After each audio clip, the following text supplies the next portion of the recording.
Hello, and welcome to Audio Straight Talk for video editors that won't put you to sleep. Hopefully not anyway. I don't know, no guarantees, right? My name's John Conley, and you're probably wondering, who is this guy and what is he doing here? Well, I'm a longtime Avid employee, but on the audio side, Pro Tools side, and I've been with DigiDesign and Avid since 1995. Just had my 20 years reunion there. And during that time, I've not been limited to just Pro Tools stuff. I've done a lot of what we call Avid interop, media composer sequences going to Pro Tools. Now, I know some of you out there who are not media composer users, maybe you're a Final Cut or Premiere user, no problem, you're welcome here. The concepts that we're going to touch on today work for any application. It's not limited to Pro Tools and Media Composer. I will be using Media Composer and Pro Tools to do my examples just because that's what I have access to. But hopefully it will translate to the other applications so everybody will get something out of this. Last but not least about myself, I also have my own company, Pro Tools Services, an LA-based company where I do what I call Pro Tools therapy, training, installation, support, all that good stuff. All right, let's get into it. So here's the agenda for the webinar: system setup basics, things that are easy to do. And I'm trying to make this simple and not cost you a lot of money. So I don't want to scare you away with that. Audio theory basics. I figure if we're going to have a conversation about audio, we should at least get on the same page with a few terms there. EQ and compression. When, why, and how do I use it? Some common audio problems we're going to touch on. Audio mixing defined, going to Pro Tools, getting the sequence out of your application and into Pro Tools with Pro Tools on your same system, you doing the mix. And then last but not least, going to a Pro Tools mixer, you're exporting that sequence to a mixer in another room or another building or city or state, whatever the case may be, some best practices that might be helpful to you in that scenario as well. All right, system setup basics. All right, speakers. These are not speakers, at least not for your primary set. They actually might be very helpful as a secondary set, but it's a good idea to get yourself a decent set of speakers kind of like these. I'm kidding, of course. You don't need something like that. That's on the extreme side. This is my own speaker setup at home. In case you couldn't tell, I'm a guitar player. That's my living room. Not necessary. Hope I'm not scaring you away. So you can get into a decent, and this is debatable on who you're talking to, a decent set of speakers for $200 to $300 these days. And if you're, you want to improve your audio chops, you definitely want to get into a speaker that best reproduces the sound or accurately reproduces the sound that you're putting into your system, right? That makes sense. So you can start off as low as $200 or $300, get a decent set, and of course it goes up from there. If you're really serious about audio mixing, you're probably going to want to invest more. But to start, I think you can find something along those lines. And what you'd want to do is go to an audio reseller. It's going to be like a music reseller, more than likely, and they typically have a whole wall of speakers that you can audition. You can bring in a CD or maybe your USB drive or your iPod, something like that, and you can audition some sounds, some speakers. And what you're looking for is, first of all, your price range, but secondly, what sounds good to you, and does it faithfully reproduce the audio that you're listening to? And that's subjective, so that's not always an easy thing to tell immediately. The goal is accurate sound reproduction. I tried to think of a video comparison. It would be like doing video color correction in a room with blaring red or blue lights, right? You want the environment and the source of your video or audio to be accurate. Same thing for video as it is audio. Just like you wouldn't do color correction on that thing, you wouldn't do audio mixing on those things. All right, speaker placement. So you've got your speakers. Now what you want to do is set them up in an equal-sided triangle. There's a proper name for that. I don't remember my high school geometry, but the speakers should be equidistant from you. Left speaker, right speaker, and you should be sitting directly in the middle of them. That may require that you get speaker stands or put them on a shelf or, position them properly so that they're equal distance apart from you. And just like basic ergonomics, that they're eye, or more importantly, ear level. Now, if you have your speakers mounted on a shelf or on stands that are too high or too low, you may want to tilt them forward or backwards. And there's different little pads or little stands that you can get that will allow you to do that. Think of the speaker as kind of like a spotlight. That speaker should be facing you, pointing at you so that you hear it directly. And speaker calibration, both speakers should be at the exact same volume. That's important when you're trying to create a stereo mix. That's easy to do. Most speakers these days are powered, which means the power amp is in the speaker itself, and each speaker will have a very small volume knob on the back of it that will allow you to adjust its level. And we're going to talk a little bit more about doing that.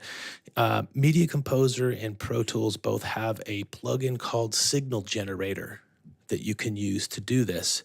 You would open up the Signal Generator plugin, set it to pink noise, and then you put it on a track, of course, and then pan that to the left and use a iPhone app, or maybe you have an SPL sound pressure level meter. They used to sell them at Radio Shack. I don't know if Radio Shack's even still around anymore, but you can get a little app for a couple of bucks for your iPhone that will allow you to measure the level. It doesn't matter what level you measure at. You want to turn it up slightly so you get a decent volume in the room. Doesn't matter where, but whatever it is for the left, it should be exactly the same for the right. And here's one of the SPL meters available for iPhone. It's by a company called Studio 6 Digital. I think it's $5 or less. Well worth the investment. All right, so assuming everything is set up properly, you've got your speakers equally placed from you, you're sitting in the center, the volume of each is exactly the same. What you've done, hopefully, is created what we call a stereo image. And within that stereo image, when you're mixing your audio, you will be able to place different elements left to right, center, etc., to create a much larger stereo image. And if everything is set up properly and calibrated properly, when you take a single audio element and pan it directly in the center, it should sound like it's coming directly from the middle, and we call that a phantom center. Although there's not actually a speaker there, the volume pan or an audio element panned directly in the center, which means that the volume level is equally coming out both the left and right, will make it sound like that element is coming directly from the center. This is kind of important as a test to make sure that your system is set up properly.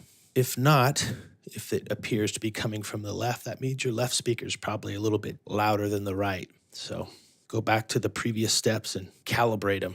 Environment. The room you're in also has an impact on your ability to faithfully reproduce audio. Here's a few good things and bad things. And again, I don't expect anybody to go out and get a contractor and do this sort of thing, but here's some easy, low-cost things that you can do to really make a big difference. Curtains in an audio room are typically a good thing. Bookcases, also a good thing. They diffuse audio or they absorb reflections, which is a good thing in most cases. And carpet, the same. You wouldn't want to have a room that's all blank walls, hard floors, hard ceilings. Bad things in a room is a square or rectangular room. And I know what you're thinking, well, great, how do I do that? Not many rooms that are not square or rectangular. And I understand that. Like I said, I wouldn't expect you to go out and get a contractor to do that. But curtains, carpet, and bass traps or treatment, if you're really getting deep into it, will help. And again, not absolutely required for those things. Hard surface walls, floors, or ceilings, just like we talked about, putting curtains, bookcases, and carpet in to help that. Air conditioning and fans. If you have an air conditioner in the room, obviously recording with that on would be a problem. You're going to pick up that fan noise. It can also be a problem when you're mixing as well, if it's a loud air conditioning unit. And of course, street noise. Not a whole lot you can do about that. You have to wait maybe till traffic dies down or the airplanes stop flying overhead. Those are all common issues in the audio world. All right, audio terminology. A few words about a few words. So I'm going to keep this as short as possible, but like I mentioned before, if we're going to have a conversation about audio, it helps that we have a few words defined before we start. All right, decibel. It's a unit of measurement for audio volume, also referred to as dB. You may have heard that before. And yes, Alexander Graham Bell was involved. He managed to squeak his name into that one as well. 0 dBs is roughly the threshold of human hearing. It's the softest thing that you can hear. And on the other spectrum of that is the threshold of pain. 125 decibels is roughly where pain starts. Of course, there are things that are louder than that. You want to stay away from those, that's for sure. 2 to 3 decibels. So that's an amount that's very common. Turn it up, 2 dB, 3 dB. That's just a little bit of skosh, bump something up or down that amount. And of course, 25 plus decibels is the amount you ask your kids to turn the TV down. So that hopefully helps put things in perspective for you. If not, you can look at this chart. And again, this is just a guideline, but it kind of gives you a rough idea of what everyday things you may come across, roughly what their volume level is in dBs. The one to kind of point out is conversation is around 65 dBs, and that's arguable. Some would say that it's louder. So let's say 65 to 85 if you're in my family.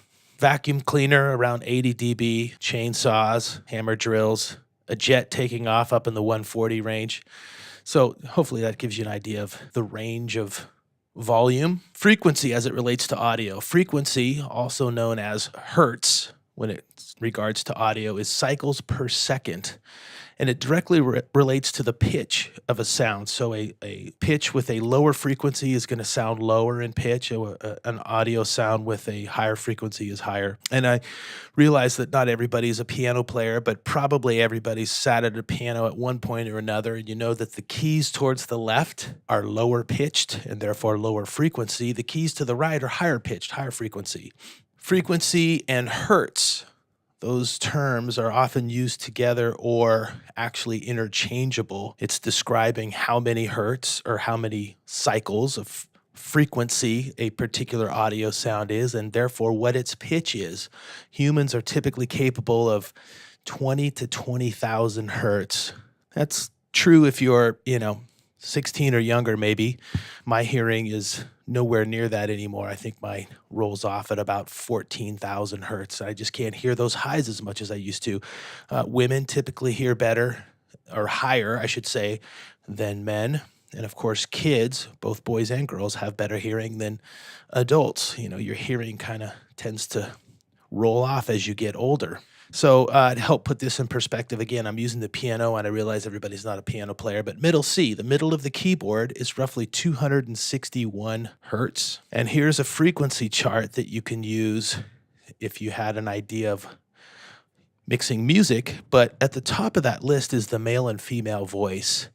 And this chart, there's a website at the bottom there, independentrecording.net, where you can put your mouse over one of these items in this list, and it'll give you a little more information on the right about the actual frequencies. And I know that you guys are doing TV and film, so musical instruments aren't going to apply, but the top section, male and female. And then at the bottom, there's some commonly used adjectives, I guess you might call them, for audio. And sometimes people have a hard time relaying what they're hearing to somebody else. So there's terms like, warmth and honk and whack and tinny and crunch and edge, and those are all loosely associated with a frequency range. So maybe that will help you in communicating with someone who's not exactly sure what they're talking about in terms of frequencies.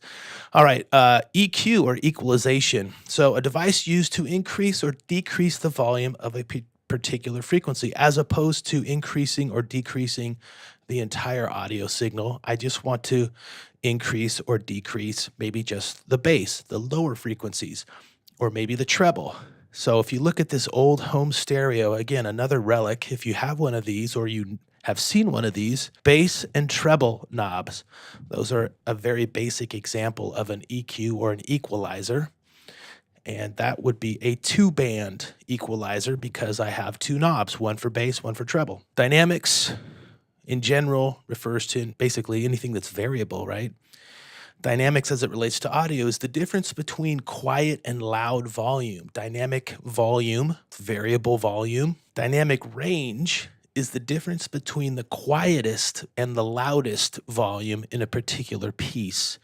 That could be a piece of music, it could be a TV show, it could be a film, it could be whatever your project is, the dynamic range. Dynamics processors, or simply dynamics, refers to a software or hardware device that's used to help control audio volume. So in your plugins list, especially for Media Composer and Pro Tools, you will see a category called Dynamics, and that's where all of these items will live. Compressors, limiters, gates, de-essers, those are all considered dynamics processors. And I would guess that that's the same for any other application as well. Final Cut, Adobe Premiere, this is not a Avid specific thing. This is an audio thing.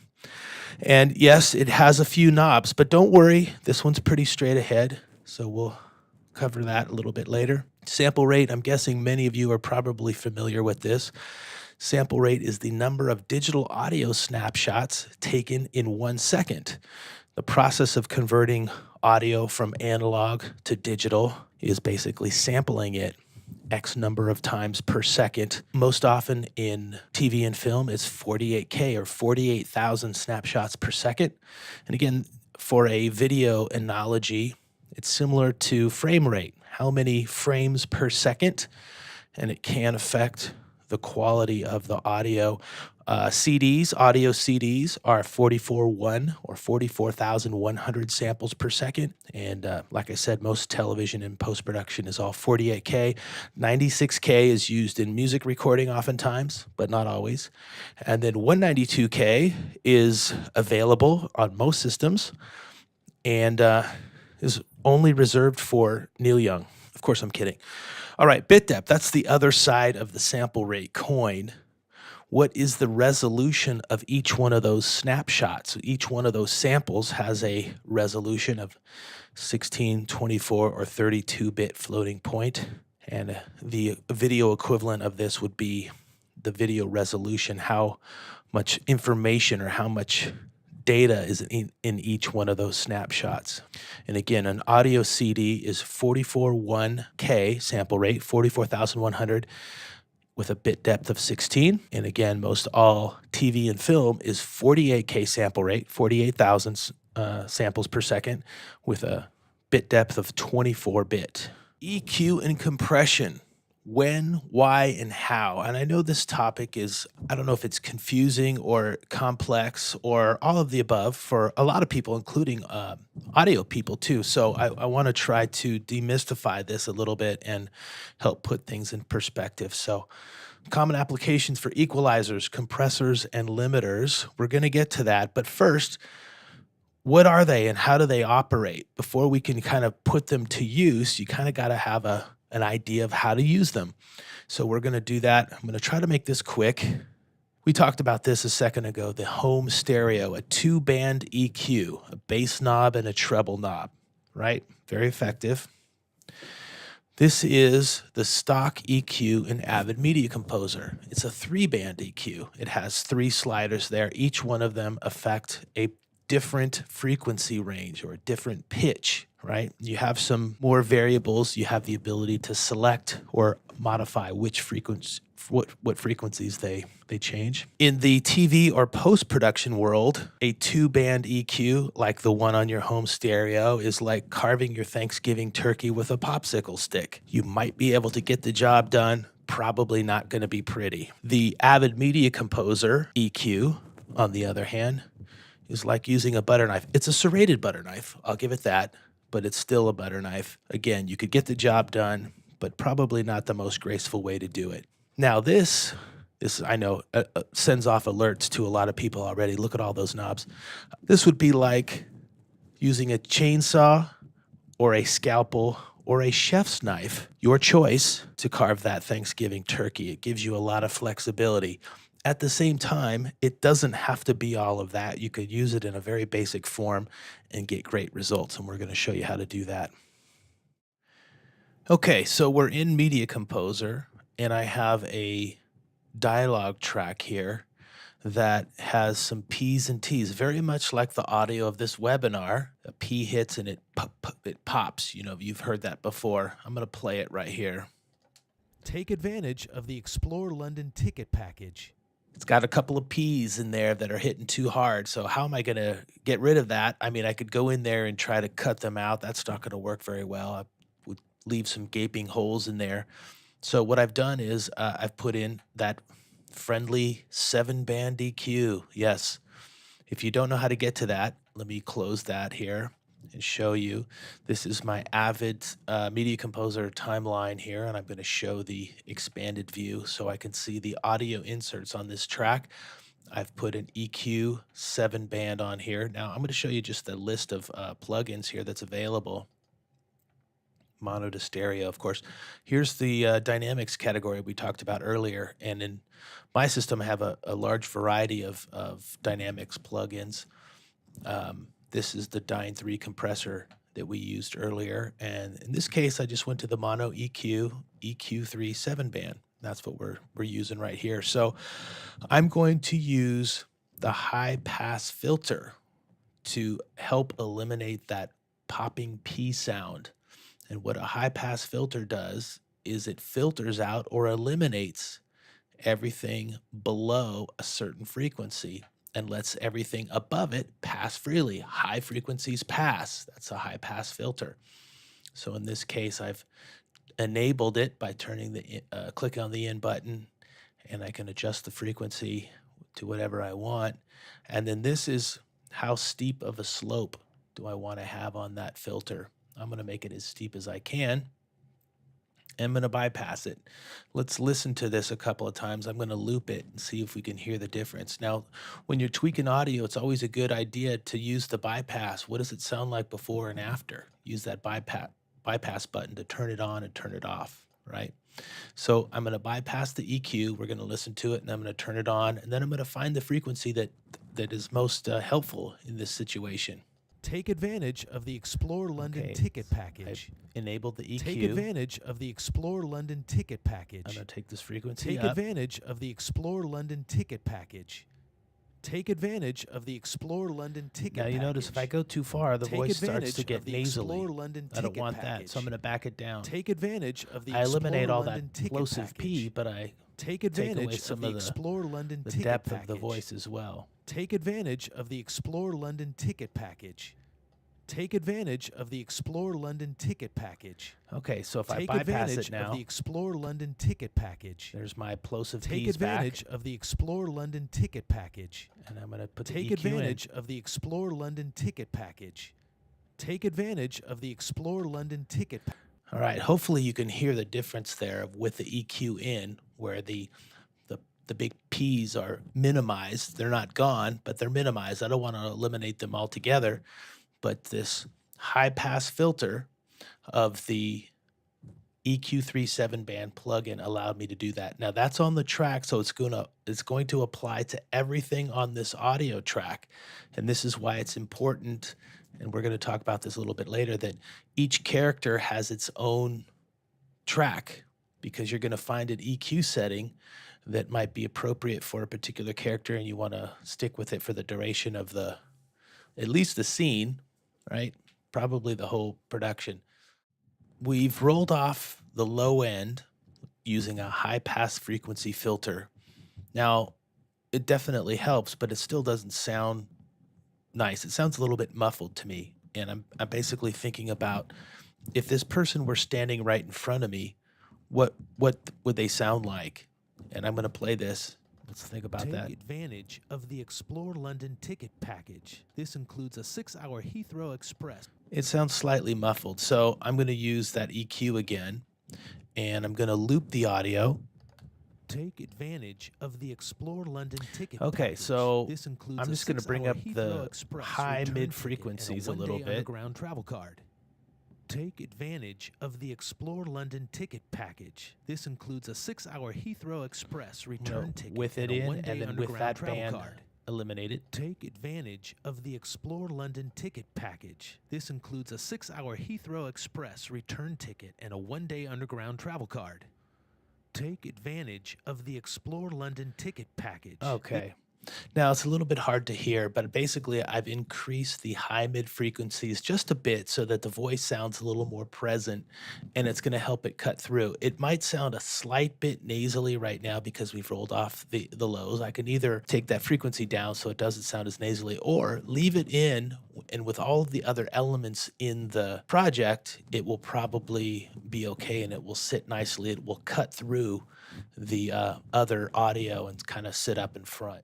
Now, in this example, and this is a function that you would probably relate to because they call it a phone futz, right? You have someone on the phone in your video production, and person A is on the phone, and you cut to person B, but you still hear person A. You need to make it sound like their voice is coming through the phone. You use an EQ. You use the filter, the high pass filter and the low pass filter to not only minimize but eliminate all those high frequencies and all those low frequencies and keep just the middle band, and then you bump those a little bit, and that's what it would look like, and we're going to show you an example of that. In Media Composer, it's difficult to have a plug-in effect, an audio plug-in effect, cut in and cut out when you're using it on a per track basis. So this would definitely be easier to do in Pro Tools, but in this example, what I've done is I've cut the clip out that I want this EQ to be applied on, and I've moved it onto its own track. So A2 is got this bit of audio that I want to put a phone futz on. So again, I've put the EQ37 band, and I'm going to enable the high pass filter. I'm going to put a steep slope on it. I'm going to roll off a bunch of the low end. And I'm going to enable the low pass filter and put a steep slope on it as well and roll down the frequency. And let's see, I'm going to take the low end up. So I should do this while I'm listening to it. That's best yet. So let's start playback. Take advantage of the Explore London ticket package. Take advantage of the Explore London. So there's with all the highs. Take advantage of the Explore London ticket You package. can hear the highs come off as I roll down the frequency of the low pass filter. Take advantage of the Explore London ticket package. And I'm going to bump the mids. Take advantage of the Explore London ticket package. Take advantage of the Explore London ticket package. That's with the EQ. Here's without. Take advantage of the Explore London ticket package. With? Take advantage of the Explore London ticket package. Okay, now. Take advantage of the Explore London ticket package. All right, I'm going to hide that, and we're going to start playback back here so that we hear the regular audio on the dialogue track and then have it switch over to the A2 phone futzed audio and back. All right, here we go. Throw Express return ticket and a one-day underground travel card. Take advantage of the Explore London ticket package. Take advantage. All right, compression. All right, we talked about dynamics, or a compressor decreases audio peaks. That's its goal, is to find those peaks and bring them down in volume. And then what it sounds like is increase the volume of the audio valleys. What you're actually doing is increasing the overall volume.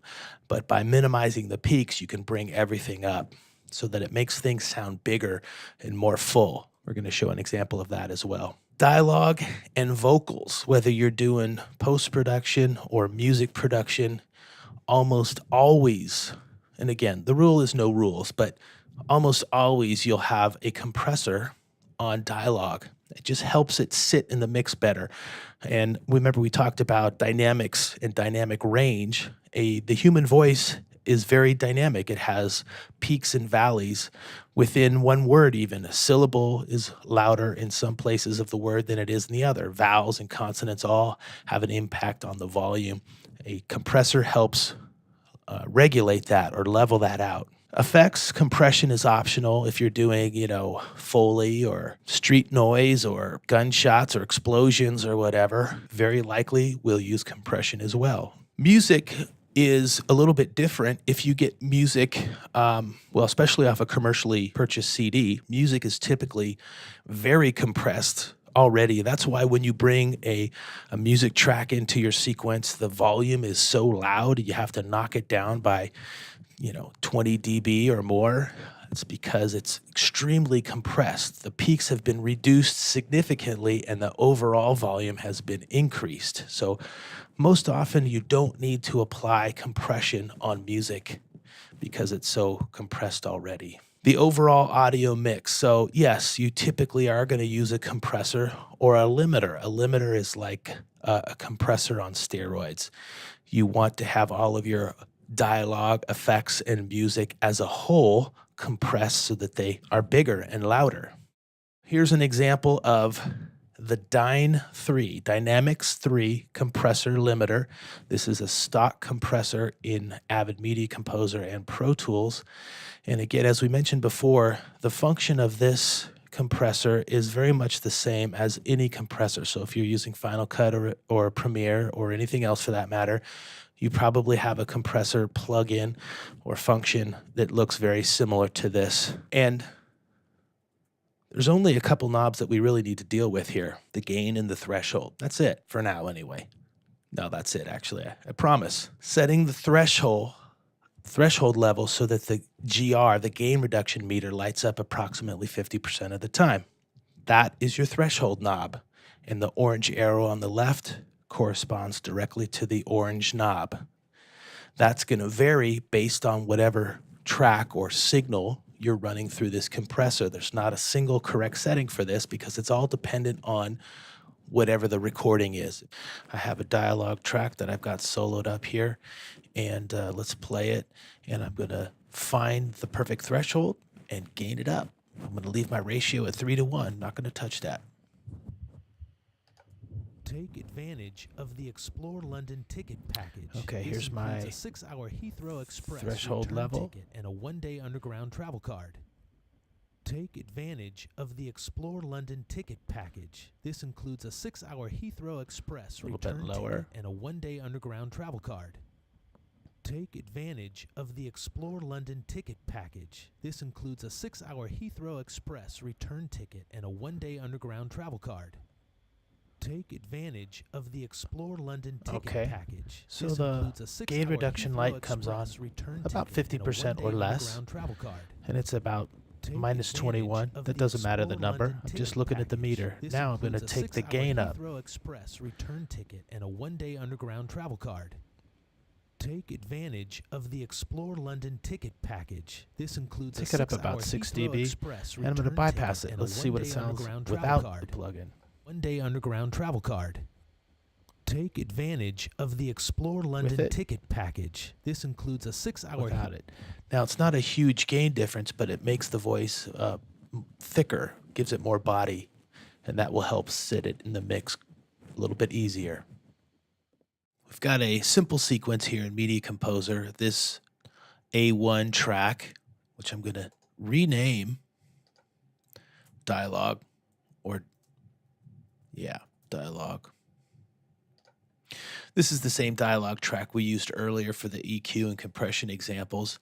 I've also brought in a stereo music bed. I've labeled those tracks music.L and music.R. I could have put them on a stereo audio track inside Media Composer, but I didn't. First thing I want to point out is look at the dialogue track, the waveform, and I've enabled the waveform view here. The waveform has very significant peaks and very significant valleys compared to this music track. This is an audio track I pulled off of a CD. And you can see, we talked about it earlier, it's highly compressed. The peaks have been eliminated, and as a result, the gain has been significantly increased. And that's why when you put in a music file, it's way loud. You have to knock it down pretty significantly. So what I'm going to do here is go to the Tools menu, Audio Mixer, and I'm going to pan the left channel hard to the left and the right channel hard to the right. And then I'm going to group these tracks so that I can grab the volume and adjust it. And I'm going to take it down pretty significantly because I know it's going to be a lot louder than it needs to be. And let's play this. Take advantage of the Explore London ticket package. This includes a 6-hour Heathrow Express return. Yeah, there's that stop playback when you click on any other window. So anyway, the music's a little bit soft. I'm going to bring it up just a bit. Take advantage of the Explore London ticket package. This includes a 6-hour Heathrow Express return ticket and a fine. one-day underground. That's good. Now I'm going to do a little master bus compression, actually limiting. I'm going to use a limiter. So this is relatively new for Media Composer, a master fader within the audio mixer. Everything in this sequence, even though it's a simple one, a single dialogue track and a stereo music bed, is routed through this master fader, which allows me to limit or compress everything, which is nice. I want to do that. So I'm going to choose one of the 5 inserts. It doesn't matter which. I'm just going to put it on the top and go to no insert in my audio track effect tool window, stereo dynamics, Maxim. We talked about this briefly before. This is the stock plugin for all Avid Media Composer and Pro Tool systems. And again, I'm sure Adobe Premiere and Final Cut have something similar along these lines. The ceiling, I'm going to set down just to, in this case, minus 0.5 dB or so. Well, it'll be 6 or 4. It won't be 5. All right. And that's my ceiling. No peaks will go above that ceiling. So that means that I'm not going to clip regardless of how loud I make this sequence. It's not going to go above or louder than that ceiling. All right. And here's my threshold. As I bring this down, you should hear the audio get louder and everything compress a little bit. I'm going to take it down pretty severely. And then I'm going to bypass it and show you with and without the limiter. See if you can hear the difference. I'm not going to talk because the music and the sequence is going to get noticeably louder.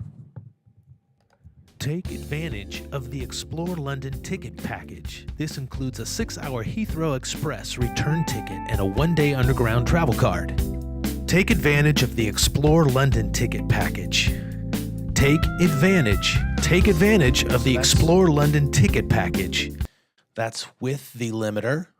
Now I'm going to turn it off and I'm going to switch it on and off during playback so you can see what it sounds like.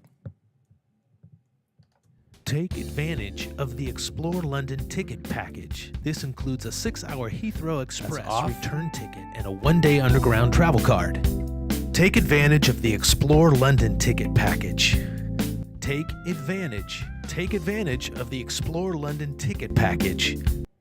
Take advantage of the Explore London ticket package. This includes a 6-hour Heathrow Express return ticket and a one-day underground travel card. Take advantage of the Explore London ticket package. Take advantage.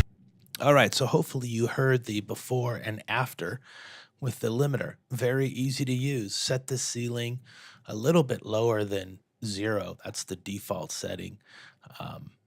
And then just bring this threshold down and use your ear and bypass it to see what it sounds like before and after. All right, now that I have the limiter applied, the voice sounds a little bit bright. And I went in there earlier and I took that EQ, and that's a little bit too much. So after I limited the whole sequence, I made it big and bold. That EQ stands out a little bit much. So I'm going to take that down just a bit and see what it sounds like now. Take advantage of the Explore London ticket package. This includes, of course, let me make sure that's in. Yes, it is. Take advantage of the Explore London ticket package. This includes a 6-hour Heathrow Express return ticket and a one-day underground travel card. Take advantage of the Explore London ticket package. Okay, that's better. So I made some adjustments early in the mix by EQing a little more of the mid highs, and after I put the limiter on there, I realized that maybe that was a little bit too much. I got to go back and tweak it. That's the whole kind of scenario with audio mixing. It's a little bit of whack-a-mole, right? You make some decisions earlier and you got to come back and kind of tweak them and fine-tune them. Mixing defined. Cramming all of those audio elements into that tiny stereo image.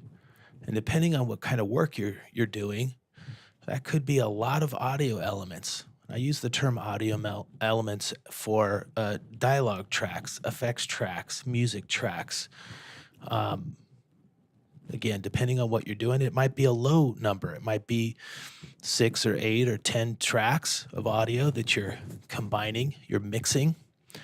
On the other extreme, feature films are up into the 400, 500 tracks of audio, and you're blending all of those tracks simultaneously. Typically, not every track is playing all at the same time, but a lot of elements nonetheless. All right. Here's a little definition I pulled out of, I think it was Wikipedia. Yeah, stereo imaging refers to the aspect of sound recording and reproduction concerning perceived spatial locations. I'm not going to read that whole thing to you, but I will read the bottom line. One may speculate that this is due to the evolutionary importance to humans of knowing where sounds are coming from. So if you think about it, if something drops and hits the floor behind you, you automatically know in a very general or sometimes very specific way where that happened. It's the fact that you have two ears on the opposite side of your head. The audio gets to each ear at a different rate of speed. Your brain calculates that and is able to tell you where that happened. Your eyes are seeing TV screen and your ears are hearing audio coming from speakers. That should correlate. If you see something come on screen from the left, you really want to hear it coming from the left, right?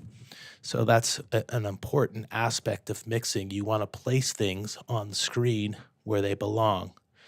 The other aspect is you've got all these audio elements. You need to kind of spread them out across the left and right stereo image so that they all fit. You can all kind of audibly digest them in a way that your brain can take it all in. All right. The thing I ask myself when I'm mixing is, at any given time, if I'm looking at a particular scene, is the audio element that's catching my attention, is that the item that should be catching my attention? Or is there something else that should be catching my attention? For an example, dialogue. If you have a person on screen and they're dead center, the dialogue should be up in front volume-wise, and it should be pan center.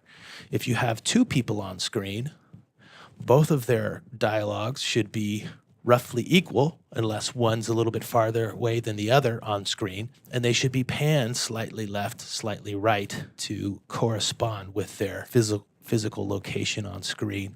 So look at the video that you're mixing to. Try to place things in the stereo image in the same location they exist on screen. And in terms of volume, try to make sure that the element you want to be up front is actually up front. Maybe you've got street noise or background noise that's too loud. It's distracting you from the dialogue.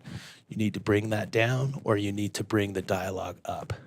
Those are questions I ask myself all the time. What is grabbing my attention in this scene in terms of audio? Sometimes it's best to close your eyes. This next section talks about exporting a sequence from Media Composer or Final Cut, Premiere, and opening it up on Pro Tools on your same system. In Media Composer world, there's been some significant changes which makes the Media Composer to Pro Tools interop much easier. Pro Tools now supports the same video formats as Media Composer, which means that you don't have to transcode video to get it into Pro Tools. Huge time saver. Basically do a linked audio and linked video AAF export, and then launch Pro Tools and open that up. You'll get both audio and video. Very easy. Of course, Pro Tools has just about every audio-specific tool. Don't be intimidated by Pro Tools. You can use it in a very basic form and get great results. So you don't have to be an audio or a Pro Tools expert to use Pro Tools. You can get great results very easily. And of course, unlike Media Composer, as we've seen throughout this webinar, you can click anywhere you want to in the Pro Tools screen, and it continues to play back. It's important that you have playback while you're tweaking audio. Can't edit or mix audio without playback. For those of you that are exporting a sequence to an audio mixer in Pro Tools, AAF export, formerly known as OMF, an embedded sequence so that all the audio and sequence info is one file. This makes transferring that file a lot easier. Don't mix up audio elements on the same track. We talked about that briefly earlier. All dialogue goes on dialogue tracks. Don't put sound effects or music on dialogue tracks. And if you have more than one character, spread out the audio onto different tracks. Music goes on music tracks. Each character gets their own audio track, yes, and stereo audio files such as music. Left channel always goes on an odd number, so it would be on left on 3, right on 4, or left on 5, right on 6, etc. And if you're going to do any audio suite processing in the sequence, make sure you provide the original audio as well. You can dump it on a duplicated track down at the bottom of the sequence. That's in case the rendering that you do in Media Composer maybe doesn't work for the Pro Tools mixer. He may have a different solution to that. He can go back to the original audio and try some of his bag of tricks. And some recommended reading, Audio Post-Production for Digital Video by Jay Rose, good book you should check out. And of course, The Mixing Engineer's Handbook by Bobby Ozinski, two very good resources for audio. Thank you. We appreciate your time. Hope you got some valuable information out of this sequence, and talk to you next time. Thanks.